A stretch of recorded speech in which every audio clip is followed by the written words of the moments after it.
Jadi setiap kita kalau mendadak tiba-tiba waktu itu datang, saudaraku, entah itu yang sulit, entah itu yang manis, entah itu yang menyakitkan gitu ya, saudara harus tetap menyiapkan hati ngadepin itu, nggak bisa menolaknya.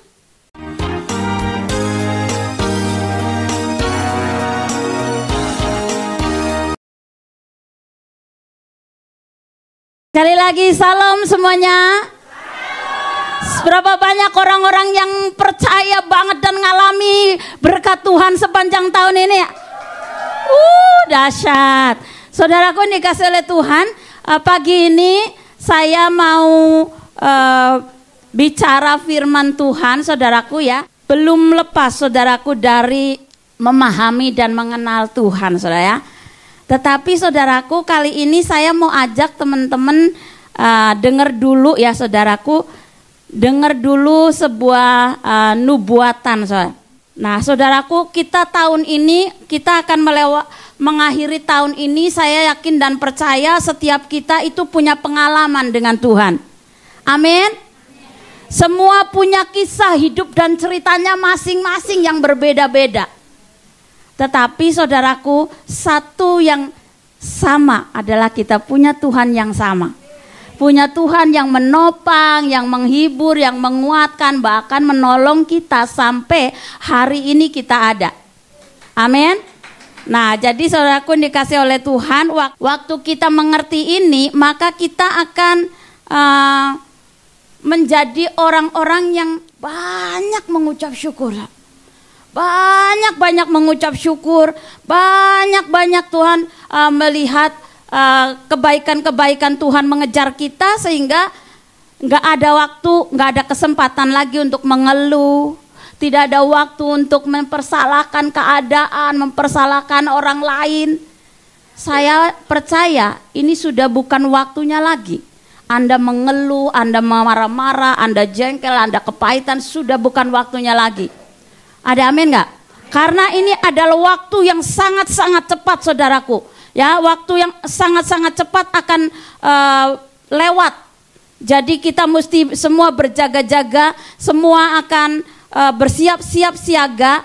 Kalau sudah bolak-balik Tuhan akan datang, Tuhan akan datang. Dan semua harus berjaga-jaga bagi kita, saudaraku ya, bagi orang-orang yang nggak dalam Tuhan. Kedatangan Tuhan dikatakan sebagai pencuri yang datangnya dengan tiba-tiba. Tetapi buat kita saudaraku yang sudah di dalam Tuhan, kenal Yesus, tinggal di dalam gereja, menara doa, semua rajin ngikutin kegiatan-kegiatan, itu enggak lagi jadi seperti pencuri.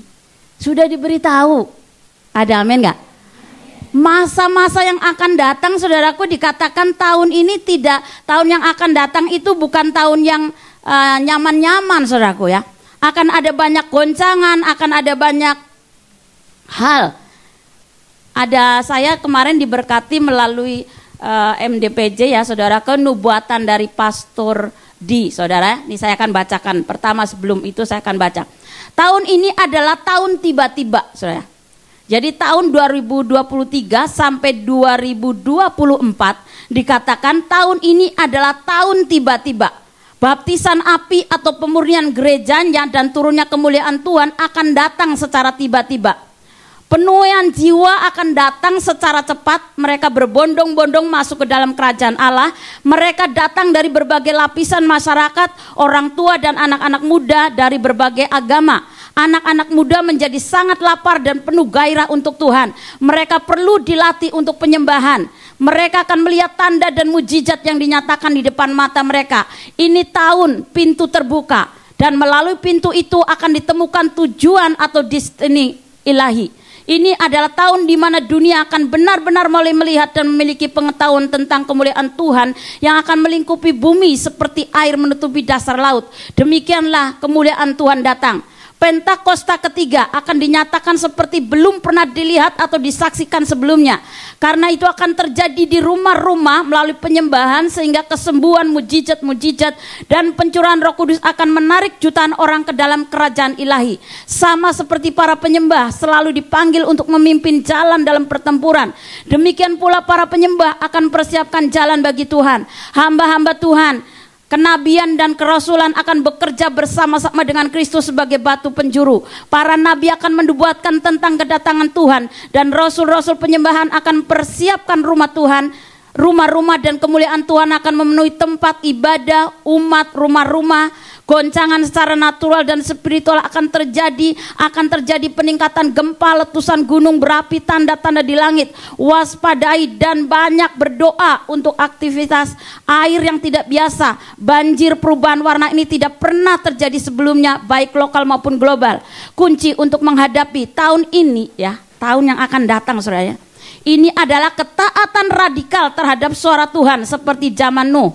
Demikian pula akan terjadi pada saat kedatangan anak manusia. Nuh berjalan bersama Allah, maka kita juga harus melakukannya.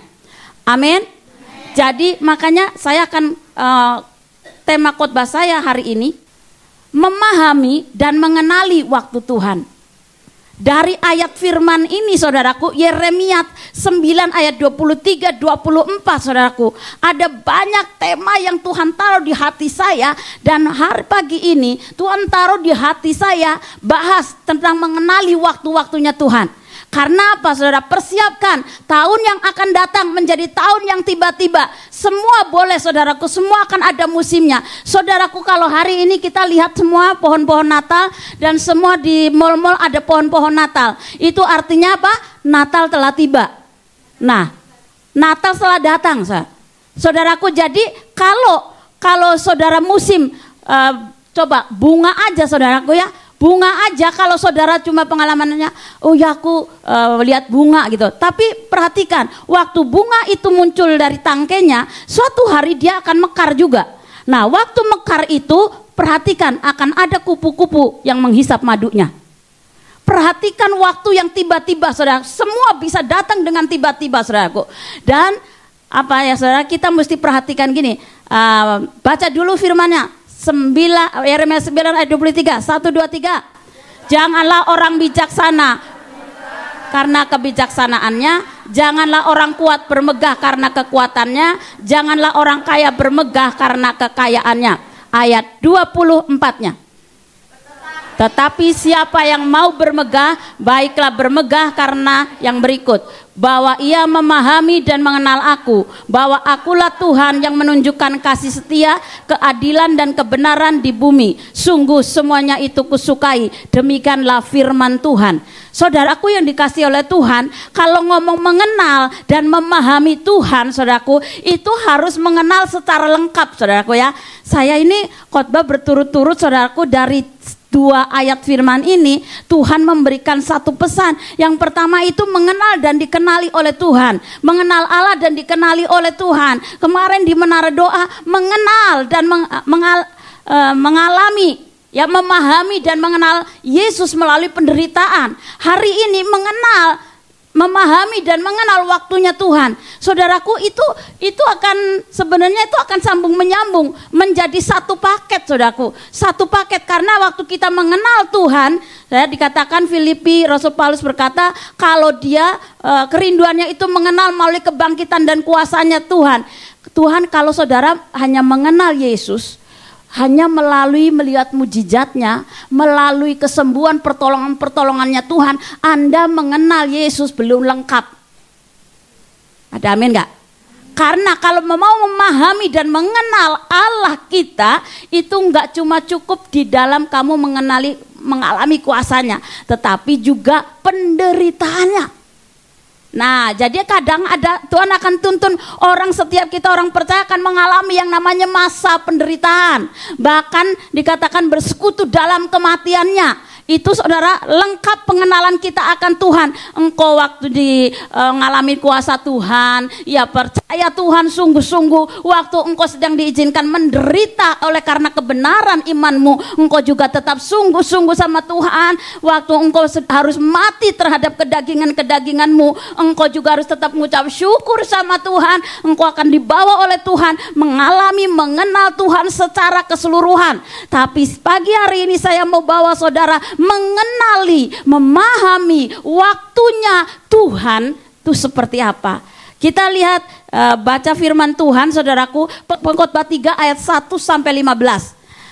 Pasti ini udah bilang, udahlah pasti nih indah sesuatu, semua waktunya Tuhan tuh pasti yang terbaik. Gampang tuh ngomong tuh, gampang nggak? Gampang, nyanyi aja gampang. Ini di sini. Ya, tapi kita lihat Pengkhotbah 3 ayat 1. Untuk segala sesuatu ada masanya, untuk apapun di bawah langit ada waktunya. Jadi saya akan ajak saudara baca dulu Pengkhotbah 3 ayat 1 sampai 15. Ayat 2. Ada waktu untuk lahir, ada waktu untuk meninggal, ada waktu untuk menanam, ada waktu untuk mencabut yang ditanam. Ayat 3.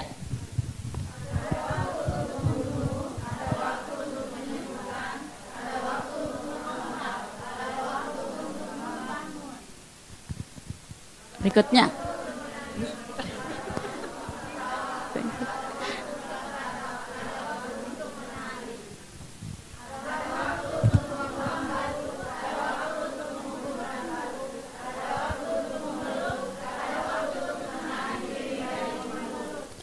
Ayat 6. Ada waktu untuk mencari, ada waktu untuk membiarkan rugi, ada waktu untuk menyimpan, ada waktu untuk membuang. Berikutnya.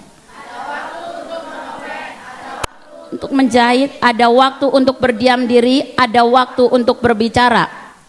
Ada waktu untuk mengasihi, ada waktu untuk membenci, ada waktu untuk perang, ada waktu untuk damai. Apakah untung pekerja dari yang dikerjakannya dengan berjeripayah? Aku telah melihat pekerjaan yang diberikan Allah kepada anak-anak manusia untuk melelahkan diri. Ia membuat segala sesuatu indah pada waktunya. Bahkan ia memberikan kekekalan dalam hati mereka. Tetapi manusia tidak dapat menyelami pekerjaan yang dilakukan Allah dari awal sampai akhir. Aku tahu bahwa untuk mereka tak ada yang lebih baik daripada bersuka-suka dan menikmati kesenangan dalam hidup mereka. Dan bahwa setiap orang dapat makan, minum, dan menikmati kesenangan dalam segala jeripayanya, itu juga adalah pemberian Allah. Aku tahu bahwa segala sesuatu yang dilakukan Allah akan tetap ada untuk selamanya. Itu tak dapat ditambah dan tak dapat dikurangi. Allah sedemikian supaya manusia takut akan terakhir. Yang sekarang ada dulu sudah ada, dan yang akan ada sudah lama ada, dan Allah mencari yang sudah lalu. Nah, saudaraku yang dikasihi oleh Tuhan, saya mau bahas lagi tentang kita berada memahami dan mengenal waktunya Tuhan, saudara. Jadi yang pertama saya akan singgung lagi untuk memahami dan mengenal Allah secara lengkap. Ya, secara lengkap saudaraku, saudara harus yang ada namanya hubungan. Ya, hubungan, ginosko, bahasa Yunani pengenalan karena mengalami. Pengalaman atau mengalami dan karena hubungan yang erat atau pribadi. Jadi saya percaya setiap kita yang ada di ruangan ini semua sudah sedang menjalin hubungan ginosko. Amin? Amin. Oke, jadi gampang, nggak panjang lebar. Nah, saya akan bawa saudaraku, kita akan masuk ke dalam level pengenalan. Ada 3 level, 4 level saya tambahin, yang terakhir 4 itu ya, ada 3 level pengenalan akan Allah, saudaraku. Yang pertama level dasarnya pengetahuan. Jadi saudara, pengetahuan itu cari berita, baca berita tentang Tuhan, tentang apa semua, tentang kekristenan, saudara kumpulin itu pengetahuan di otak kita. Kemudian level, jangan berhenti di level pengetahuan, kita harus naik, bertumbuh kepada level pengalaman. Saudaraku, setiap kita kalau sudah punya pengalaman-pengalaman pribadi dengan Tuhan, saudara nggak boleh berhenti di level pengalaman. Nggak boleh cuma bangga karena aku punya pengalaman. Dulu aku dipakai Tuhan, dulu aku diberkati, dulu aku disembuhkan, dulu aku mengalami mujizat. Saudaraku, nggak berhenti level pengalaman. Saudara harus masuk ke level yang atas, pewahyuan. Jadi saudaraku, waktu ada pewahyuan, saudara baca firman, saudara dengan kejadian-kejadian yang terjadi dalam hidupmu, engkau mulai mengerti, engkau mulai punya hikmat, engkau mulai mengerti maksudnya Tuhan, apa yang sedang Tuhan kerjakan dalam hidup kita. Jadi levelnya pewahyuan yang ketiga. Level yang keempat adalah keintiman. Kita semua sedang membangun ke arah ini. Hubungan intim bukan lagi kewajiban, ya saudaraku, tetapi karena gaya hidup kita. Ada amin nggak? Orang-orang yang cinta Tuhan, orang-orang yang mengasihi Tuhan, pastilah ada yang namanya masuk ke hubungan intim. Amin. Mengalami Tuhan, mendengar Tuhan bicara, mendengar Tuhan menuntun, saudaraku, sehingga ada pengalaman-pengalaman di dalam level-level keintiman, saudaraku. Kalau mungkin di level pengalaman sudah ngelihatlah mujizat-mujizat yang Tuhan berikan, saudaraku. Level keintiman, saya percaya nih berapa banyak saudara yang sudah punya suami. Ada yang udah punya suami atau semua single? Jangan-jangan yang nggak angkat tangan semua ngaku single ini ya? Oke, nggak apa-apa. Ya, tapi saya mau ngomong, saudaraku yang punya suami, yang punya suami atau suami punya istri gitu kan ada bapak di sini, satu bapak ya. Jadi saudaraku dikasih oleh Tuhan, waktu hubungan intim saudaraku ya dengan Tuhan, tadi ginosko ya, tadi saya bilang pengenalan itu ginosko, ada hubungan saudaraku. Jadi bagaimana saudaraku mau tahu, saya dengar kesaksian orang tua yang mendidik anak-anaknya kan. Saya dengar gini, siapa yang punya anak di sini? Oh banyak ya, oh haleluya. Jadi yang punya anak, ini kan saya nggak punya anak, tapi saya dengar kesaksian orang-orang yang punya anak. Bagaimana anak-anakmu bisa mengerti bahasamu? Kenapa? Karena ada hubungan kedekatan. Tapi coba kalau kamu cuma melahirkan, ditinggal ke Hong Kong, terus yang gedein orang lain, kamu pulang juga belum tentu dikenali itu makku bukan? Ya, tapi saudaraku karena ada hubungan orang tua sama anak, ya melihat body language-nya, gerak tubuhnya gitu ya, kan tidak perlu ngomong-ngomong teriak-teriak gitu ya kalau sudah deket kan, iya gak? Kalau hubungan kecuali kamu anak itu nggak ngenalin kamu gitu ya, kamu mau teriakin kayak apa juga dia nggak akan dengar kamu. Tapi waktu seorang anak mengenali orang tuanya, saya percaya dengan bahasa isyarat aja anak itu akan paham maksud orang tuanya. Setuju gak? Kedekatan kita harusnya sama Tuhan kayak gitu saudaraku. Jadi kalau siapa yang suka mesti digebuk dulu? Kalau Tuhan mau ngomong sama kamu, kamu harus digebuk dulu baru sadar. Atau ada yang didiemin, begitu diemin sakit gak disembuhin. Aduh Tuhan, ini apa Tuhan bener gak gitu ya. Tapi saudaraku ini kasih lihat, ada orang-orang saudaraku, ada orang-orang di dalam level hubungan ini saudaraku, ada level hubungan kedekatan, keintiman. Itulah waktu-waktu di mana saya waktu dekat mulai mengenal Tuhan gitu ya, Tuhan nggak perlu marah-marahin saya saudaraku. Karena kalau dia ngomong saya ngerti, atau kalau saya nggak ngerti-ngerti dihajar, dididik. Setuju gak? Jadi kalau Tuhan mau bicara sama kita, dia akan pakai bahasa yang Anda ngerti. Ya lihat tuh tipe saudara, kalau perlu digebuk, gebuk dulu. Kalau anaknya manis kayak saya gitu kan. Itu nggak perlu dimarah-marah, nggak perlu digebuk-gebuk. Tinggal didiemin aja, saya ngerti. Karena apa? Tahu diri saya. Nah kadang-kadang banyak orang yang tidak tahu diri gitu loh. Nggak sadar diri gitu loh. Makanya itu kadang Tuhan perlu didik dengan keras, perlu diizinkan kejadian-kejadian, perlu disadarkan ya, perlu ada goncangan, perlu dipinjamkan suaminya dulu baru sadar, perlu saudara terjerat keuangan dulu baru sadar gitu loh saya. Nah saudaraku dikasih oleh Tuhan. Nah saya percaya banget kalau Tuhan itu tahu persis ya, tahu persis kekuatan kita tuh sampai di mana, kelemahan kita tuh sampai di mana. Makanya Alkitab katakan bahwa pencobaan-pencobaan yang kamu alami itu nggak akan melebihi kekuatanmu. Amin nggak? Jadi setiap kita kalau mendadak tiba-tiba waktu itu datang, saudaraku, entah itu yang sulit, entah itu yang manis, entah itu yang menyakitkan gitu ya.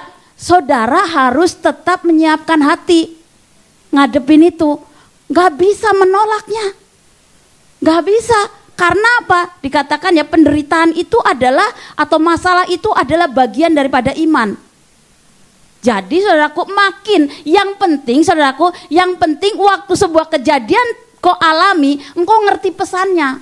Maka saya ngomong gini, Bukan yang terpenting itu bukan berapa lamanya kamu menderita, bukan berapa lamanya kamu bergumul, bermasalah, Saudara. Tetapi yang terpenting adalah berapa cepatnya kamu mengerti pesannya. Ada amin? Ada amin?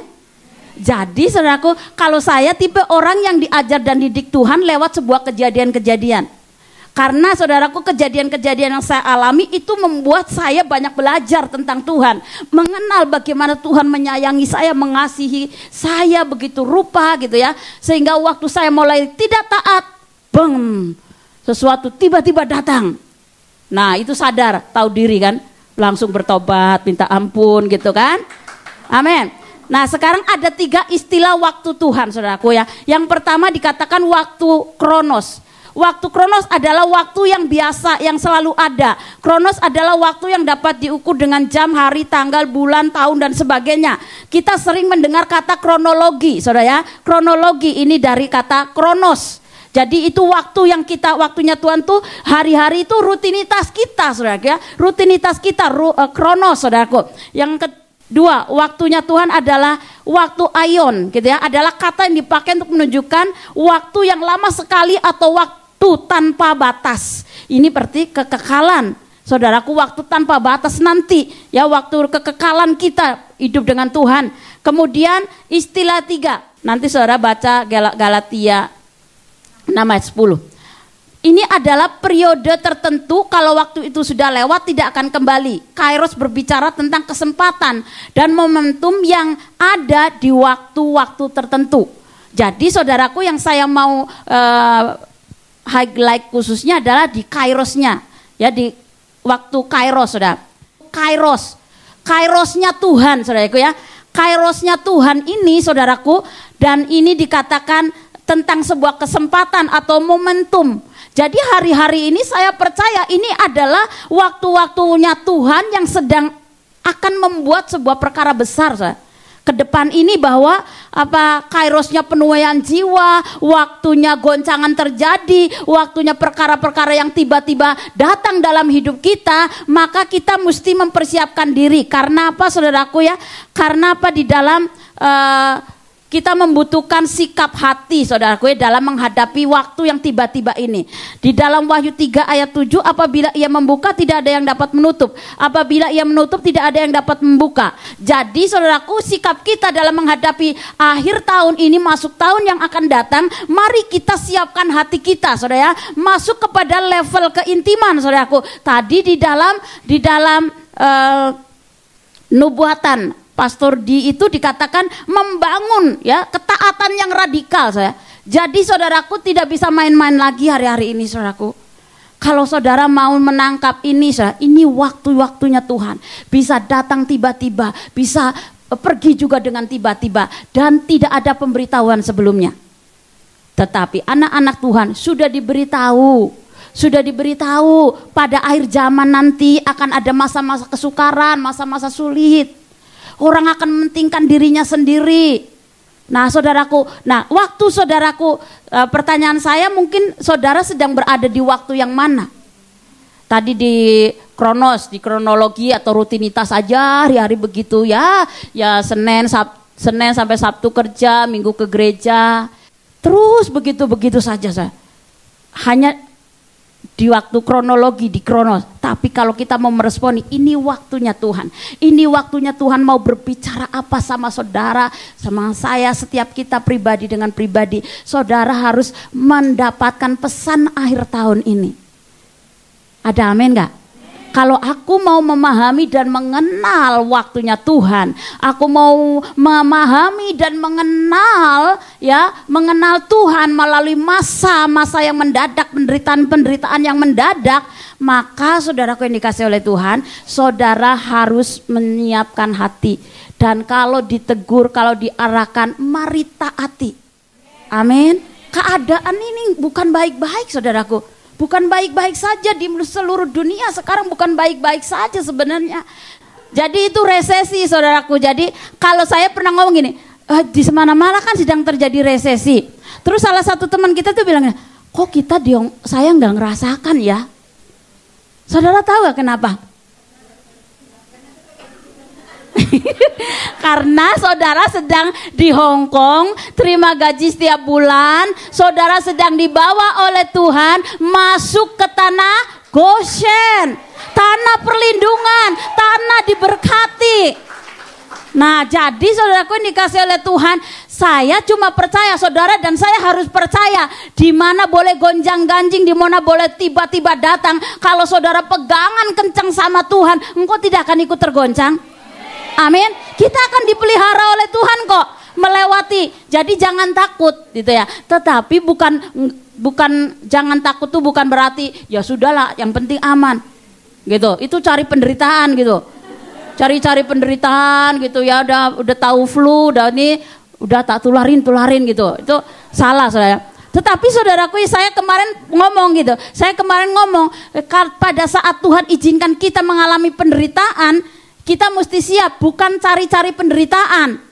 Ya, jadi kalau cari-cari penderitaan sudah dibilangin Tuhan, jangan nikah dengan orang yang tidak seiman. Kok ngotot gitu ya. Begitu kau nikah, kau cari penderitaan sendiri. Penderitaan itu bukan cuma sakit penyakit di luar, fisik, batin. Kamu penderitaan batin terus seumur hidup karena salah nikah. Tapi saudaraku dikasih oleh Tuhan, saya percaya kita ini adalah orang-orang yang dipilih oleh Tuhan, orang-orang yang dijaga dan dilindungi Tuhan, orang-orang yang diberkati oleh Tuhan. Makanya saudaraku, kita bangun hari-hari ini, yuk pahami, kenali Tuhanmu. Ya, kenali Tuhanmu di dalam 3 area. Baik engkau waktu diberkati, baik engkau dalam aku kesakitan atau penderitaan, baik engkau harus matikan dagingmu, engkau harus kenali Allah kita tetap menyertai kita. Awas-awas saudaraku, awas-awas di sini waspadanya gini. Pada saat engkau mengalami yang tiba-tiba menyakiti, tiba-tiba melukai, tiba-tiba penderitaan datang, yang paling Tuhan tidak suka adalah melihat orang-orang Kristen itu mengeluh, kehilangan rasa percaya diri, kehilangan, tidak lagi mempercayai Tuhan, meragukan kasih-Nya, meragukan kuasanya Tuhan. Makanya kalau kamu ngalamin lagi penderitaan terus kamu mulai seperti itu, Tuhan gak suka loh. Waktu Tuhan meneropong Ayub, bertubi-tubi masalah datang dalam hidupnya, habis tuh semuanya, anak-anaknya, hartanya, istrinya, bahkan tubuhnya penyakitan. Pada saat itu imajinasi saya kan muncul, Tuhan tuh duduk di atas tatanya, meneropong kedalaman hatinya Ayub. Lihat respon dan sikapnya Ayub dalam menghadapi semua penderitaan itu. Dan ditemukan saudara, dalam kesemuanya itu Ayub tidak berdosa. Dengan mulutnya, dengan jarinya, dengan sikap-sikapnya, ini tambahan dari saya. Tapi saudaraku ini kasih, padahal firman Tuhan katakan gak boleh menambahi gitu ya. Tetapi saudaraku ini kasih oleh Tuhan. Masuk ke zaman ini kan saudara ya, saya masukkan ke zaman ini. Tapi itu bahasa bebas saya. Saudaraku yang dikasih oleh Tuhan, jadi hari-hari ini waktu-waktu yang sangat cepat, waktu-waktu yang sangat akan berubah dengan cepat, dan waktu-waktu yang tidak pasti. Saudara, pesan saya melekat sama Tuhan. Itu yang pertama, karena dengan kamu melekat sama Tuhan, engkau akan mengerti tuntunannya, engkau akan mengerti arahan-arahannya Tuhan, dan engkau akan dihindarkan saudaraku dari penderitaan yang tidak perlu. Amin gak? Jadi yang tidak perlu menderita gak usah dicari-cari gitu loh, karena penderitaan itu tidak diminta juga datang. Dan pada saat datang, Tuhan mau lihat posisi hatimu tetap benar. Ya, oke. Saya tutup dengan kesaksian. Saya tiba-tiba, saudaraku ya, ngalamin yang tiba-tiba. Satu pagi tidak biasanya saya bangun biasanya olahraga di tempat tidur, gerakan-gerakan ringan begitu ya. Pagi itu tiba-tiba saya ngalamin yang namanya tidak bisa bangun. Saya kaget banget saudaraku, tapi tangan saya masih bisa meraih itu tensi darah saya. Begitu saya tensi darah, ternyata 140. Tinggi saya. Itu tinggi menurut saya, karena normal saya tuh 1011, 1015. Jadi sampai segitunya tinggi. Saya nggak bisa bangun saudaraku. Jadi dalam keadaan saya tidak bangun, saya itu cuma satu, saya nggak bisa mikir yang lain, saya cuma ingat gini. Pada waktu nanti saya dipanggil sama Tuhan, saya itu sendirian. Yang pertama saya sendirian, yang kedua jiwa saya itu sehat sekali. gitu. Karena aku ngerasa jiwaku sehat, aku pengen cepet lari, pengen bergerak, tapi tubuh saya terlentang di situ gitu kan, di ranjang gitu kan. Dan Tuhan ingatkan ya, waktu engkau dipanggil oleh Tuhan satu sendirian, tidak ada rame-rame. Masing-masing akan dipanggil menghadap Tuhan sendiri-sendiri, kecuali ada kematian massal gitu kan. Tapi saudaraku juga, yang kedua itu saudaraku, yang kedua itu ingat, waktu jiwa saya sehat, dikatakan waktu nanti dipanggil oleh Tuhan, itu jiwamu, rohmu akan kembali kepada Tuhan, jiwamu itu yang akan menghadap Tuhan untuk menerima keadilan dan mempertanggungjawabkan selama hidupmu di bumi. Tubuhmu di tanah, tubuhmu di mana nanti kamu akan dikubur. Tetapi jiwamu yang akan bertanggung jawab. Saat itu saudaraku, sekejap cuma itu yang saya ingat. Kemudian saya pelan-pelan saya bangun 1 jam saya duduk di ranjang saudaraku, sampai akhirnya saya ngalamin pulih, bisa bergerak lagi. Tapi itu berulang setiap pagi sampai 1 minggu. Tapi kalau siang sampai sore tidak.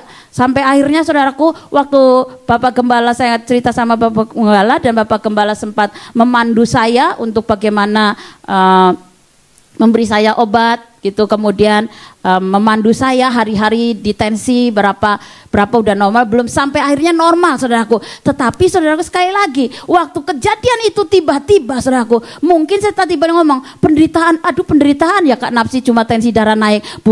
Jangan, pesan saya, pengalaman saya jangan dijadikan indikator atau jangan jadikan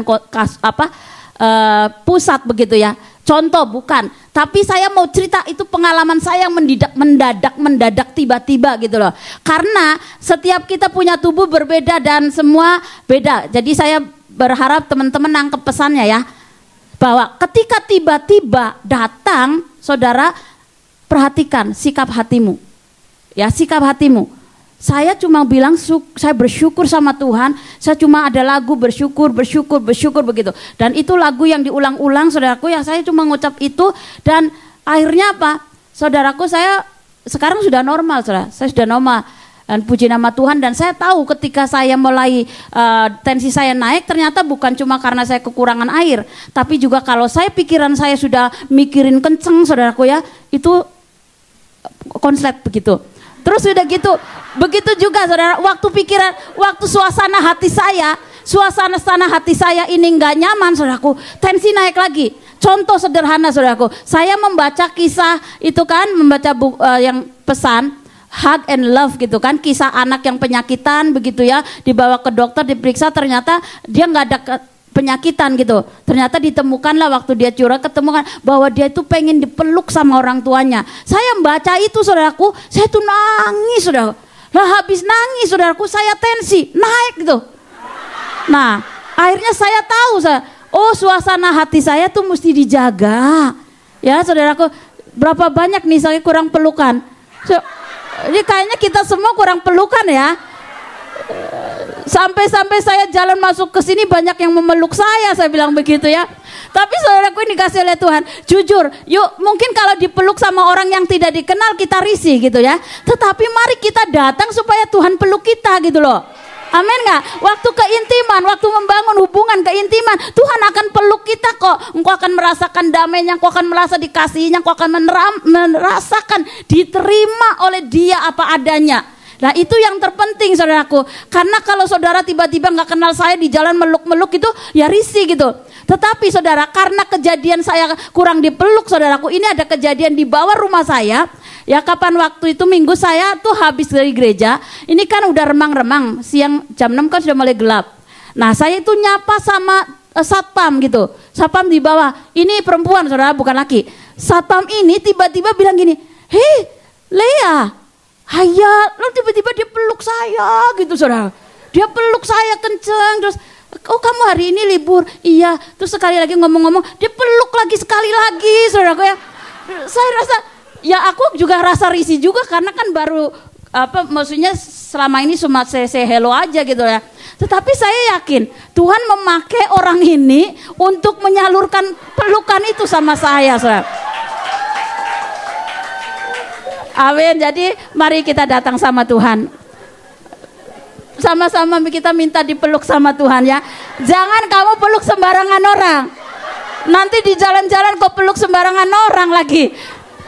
Ya, Mari kita datang sama Tuhan supaya masing-masing kita minta supaya Tuhan kita dibangun untuk membangun keintiman dengan Tuhan. Yo ora basyikira.